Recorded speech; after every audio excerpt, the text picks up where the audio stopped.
Olá pessoal, tudo bem? Espero que estejam todos muito bem. Eu sou a professora Renata de Matemática e durante a nossa aula de hoje nós vamos falar sobre a resolução de exercícios que envolvam ângulos e arcos côngruos e também o cálculo de comprimento de arcos. Antes, nós vamos relembrar o que significam arcos côngruos. Arcos côngruos são aqueles que têm coincidentes as mesmas extremidades, ou seja, começam e terminam em um mesmo ponto, aonde? Na circunferência trigonométrica. Existem fórmulas que nós podemos usar para escrever todos os arcos côngruos a um único primeiramente dado. Nós podemos escrever essas expressões gerais tanto na unidade de medida para ângulos em graus, como também na unidade de medidas para ângulos radianos. Vamos lembrar que nós podemos usar essas duas unidades de medidas para medir ângulos. Então, a primeira delas, aqui está descrita para vocês o ângulo escrito em graus. Então, um ângulo alfa graus, ele terá todos os arcos côngruos que também dão voltas na circunferência trigonométrica descritos da forma alfa mais k vezes 360 graus. O k é um número inteiro e que representa o número de voltas que esse arco dá na circunferência trigonométrica. Notem que ali eu tenho os ângulos descritos em graus. Na segunda expressão eu tenho x radianos mais k vezes 2π. O k continua sendo um número inteiro, porque representa o número de voltas que esse arco dá na circunferência trigonométrica, e o 2π, que aí em radianos é o valor de uma volta inteira na circunferência. Então aqui na figura para vocês, eu tenho vários arcos que são côngruos ao arco AOP. Tá? Então, o primeiro deles dá uma volta só, o segundo dá 2 voltas e o terceiro 3 voltas, mas todos eles começam no ponto A e terminam no ponto P, ok? Então, relembrando também como que a gente faz para calcular o comprimento de arcos. Então, o arco, ele é somente a borda da circunferência trigonométrica e ela tem um comprimento. Então, esse comprimento, quando a gente fala da circunferência inteira, o comprimento da circunferência inteira é calculado por 2 vezes π vezes o r, que é o raio da circunferência, e o π tomado como 3,14 aproximadamente. Neste caso, nós temos aqui um arco que é descrito pelo ângulo alfa, um ângulo central. Ele parte do centro da circunferência, só que não é toda a circunferência. Então, esse comprimento de circunferência do arco é o L dividido pelo R. O que eu vou ter aí? Eu terei só o pedacinho de arco que é delimitado por esse ângulo alfa. Dito isso, vamos para a nossa primeira atividade, que é um quiz, onde vocês vão escrever qual é a expressão que representa todos os arcos que são côngruos aos arcos descritos por 7x mais 15 graus e 5x mais 33 graus. Então aqui vocês têm 4 opções, um tempinho aí no seu caderno, vocês fazem e a gente volta daqui a pouquinho para verificar.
Vamos lá então, turma? Primeira coisa, nós notamos que esses arcos, esses ângulos, né, eles estão descritos em graus.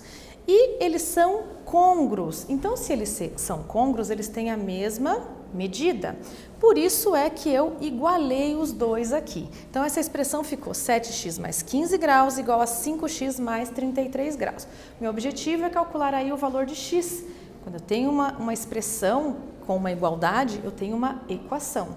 Então, eu vou colocar x para um lado, número para o outro. Eu trouxe o 5x que estava no segundo membro para o primeiro e levei o 15 graus que estava no primeiro membro para o segundo. Aí ele foi subtraindo dessa forma, 7x menos 5x é 2x, que é 18 graus. Assim, a gente conclui que o valor de x é 9 graus. Tendo o valor de x, agora eu vou calcular que ângulo é esse, porque a pergunta não é qual é o valor de x, e sim qual é a expressão que vai representar aí todos os arcos côngruos a esses dois que também são côngruos. Por isso, eu substituo o 9 graus no lugar do x. Eu fiz nas duas expressões, tá? Que é para que vocês possam notar que realmente eles têm os mesmos valores.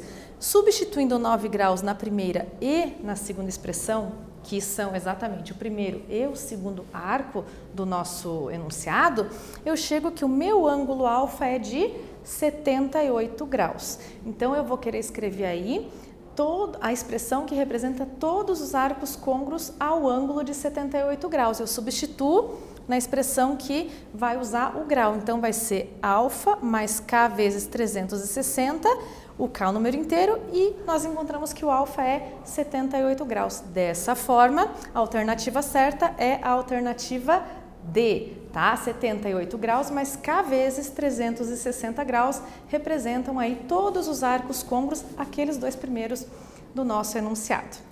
Espero que vocês tenham acertado e é claro que a gente vai continuar praticando mais um pouquinho, agora com um exercício que já envolve relógios, tá? Então, nós temos aqui o ponteiro dos minutos de um relógio de parede que mede 10 centímetros. O que isso quer dizer? O ponteiro dos minutos de um relógio de parede, ele é o maior ponteiro, é aquele que vai do centro até a extremidade da circunferência, é o maior ponteiro. O das horas é o ponteiro menorzinho, tá? Então, ele mede 10 centímetros.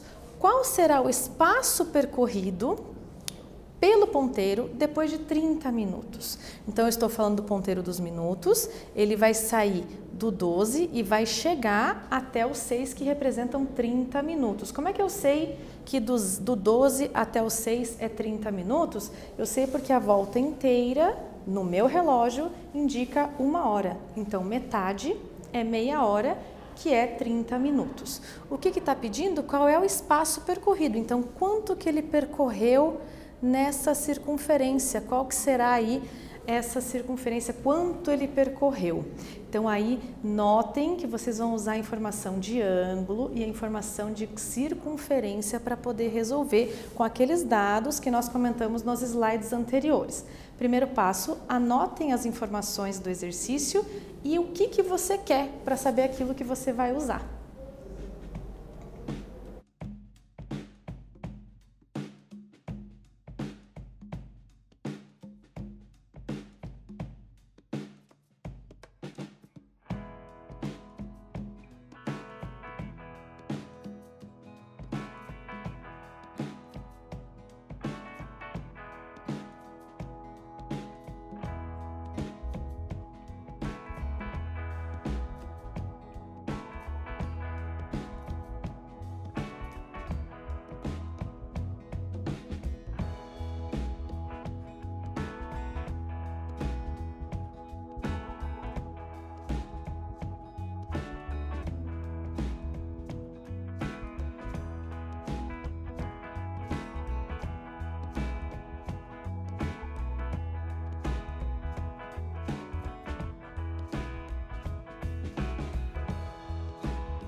Vamos lá então, pessoal, aos dados desse praticando, né? O que a gente tem? A gente tem que o ângulo que o ponteiro irá percorrer é o ângulo de 180 graus, metade da circunferência.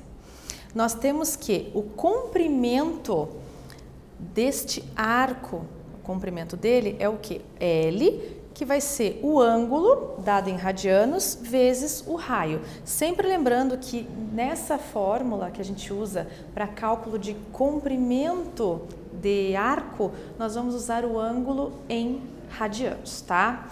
E aí, relembrando que o π vale, nesse caso, 180 graus, que é o ângulo que estava dado em graus, eu só escrevi ele em π, por quê? Porque nós vamos usar ele em radianos. Então, continuando, eu vou substituir então para saber qual que é esse comprimento de arco na metade da circunferência, o quanto que esse ponteiro percorreu nessa circunferência que tem o raio valendo 10 centímetros. Você tira essa informação do enunciado, que é a medida do ponteiro dos minutos. E aí, o comprimento do arco vai ser π vezes 10. Nesse caso aqui, o π é 3,14, por quê? Porque 3,14 se trata de comprimento. Eu não estou calculando o ângulo, eu estou calculando o comprimento. Então, o comprimento será de 31,4 centímetros. Lembre-se, eu gosto de chamar atenção para isso. Quando você quer calcular ângulo, você usa o π valendo 180. Quando você quer calcular comprimento, quanto se andou, o π vale 3,14. Por isso que aqui a gente colocou 3,14. Então aqui, respondendo, né, quanto que ele andou, quanto que ele percorreu. Ele percorreu 31,4 centímetros. Foi esse aí, se você colocar uma formiguinha para andar aqui, né, o trajeto que ela fez mediu 31,4 centímetros. Muito importante para vocês praticarem o quando é que você vai calcular o comprimento e quando é que você vai calcular um ângulo, ok?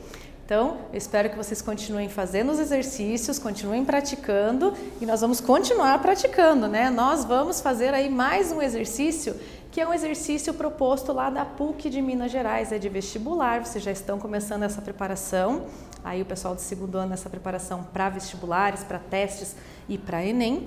Então, tá lá, né? Ao projetar prédios muito altos, os engenheiros devem ter em mente o movimento de oscilação.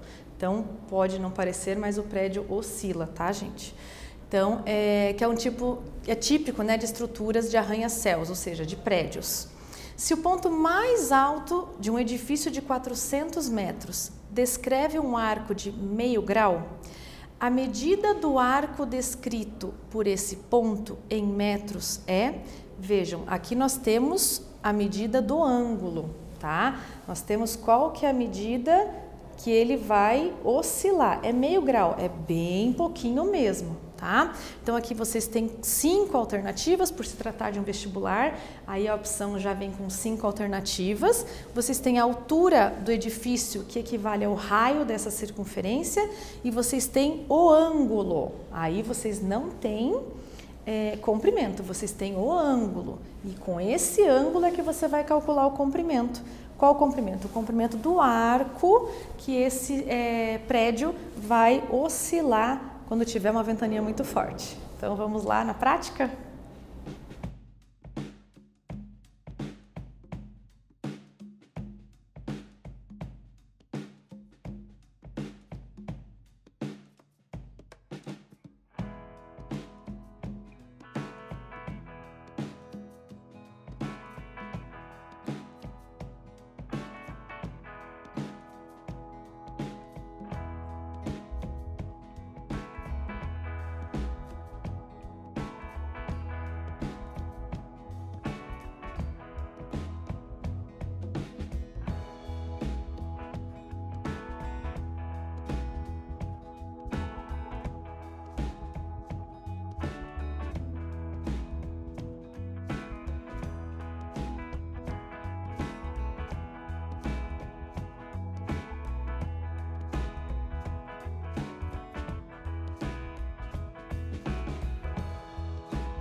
Vamos lá então, pessoal. Primeiro passo, como eu sempre digo, né? O que você tem, o que você quer. Nós temos o ângulo, que está em graus, e temos que tê-lo em radianos. Então, eu usei uma regra de 3 para calcular. 180 graus equivale a π radianos.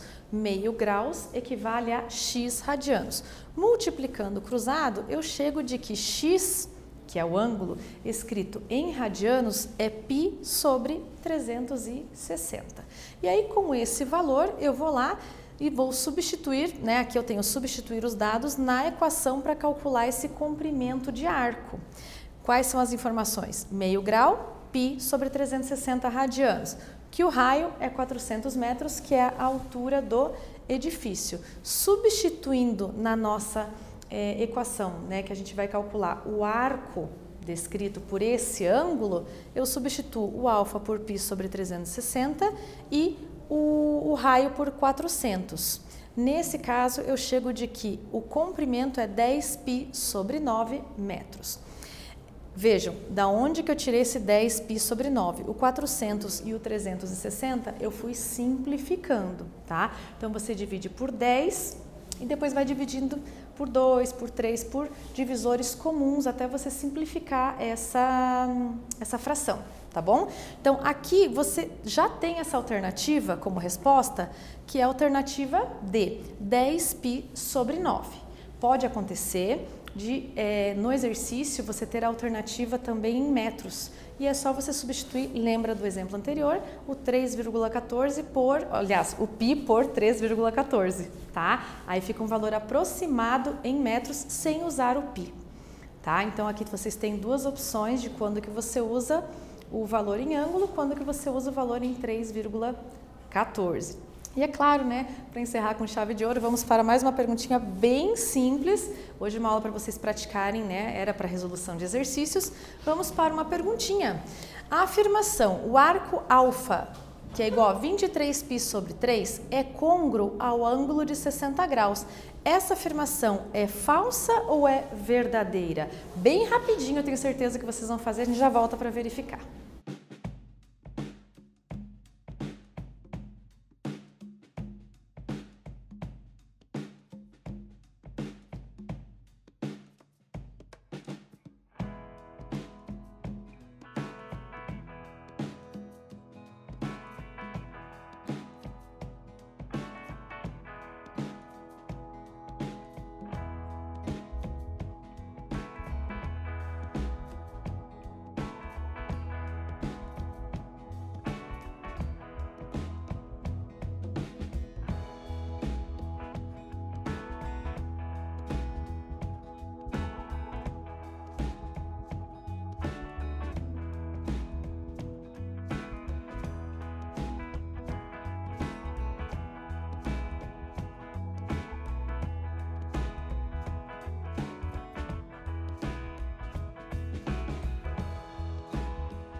Então, Primeiro passo para verificar se 23π sobre 3 é ou não côngruo ao ângulo de 60 graus, vamos escrevê-lo também em graus. Então, o alfa, no lugar do π, eu coloco 180 graus, porque eu vou transformar um ângulo de radianos para graus. Então, fazendo 23 vezes 180 e dividindo por 3, eu chego que o ângulo alfa mede 1.380 graus. Puxa, ele é bem maior que 360 graus. Então, vamos buscar a primeira determinação desse ângulo, dividindo o ângulo de 1.380 por 360, para descobrir quantas voltas ele dá na circunferência. Quando você fizer essa divisão, você chegará ao resultado de que essa divisão vai dar 3 números, 3 inteiros, 3 voltas, então 3 vezes 360, mais o ângulo de 300 graus que pertence ao quarto quadrante. Ele ainda pode ser côngruo ao de 60, a gente não sabe. O 300 pertence ao quarto quadrante. Veja, vamos fazer a redução agora ao primeiro quadrante. Usamos a fórmula de redução do primeiro quadrante para aqueles que estão no quarto, que é 360 menos 300. Então, aqui, como ele pertence ao quarto, né, é um total de 60 graus. Realmente, eles são ângulos que são côngruos. E aí, essa alternativa é uma alternativa, aliás, essa afirmação, né, é uma afirmação verdadeira. Vejam que nós aqui nesse exercício, né, utilizamos a primeira determinação, transformação de ângulos em radianos para graus e também a redução de ângulos para o primeiro quadrante, que são conteúdos importantes para a resolução desse tipo de exercício. O que nós vimos nessa resolução de problemas, então? Ângulos e arcos côngruos, a expressão geral para arcos que são côngruos e primeira determinação, além da redução ao primeiro quadrante. Eu espero que vocês continuem praticando, não deixem de refazer os exercícios e a gente se vê em breve.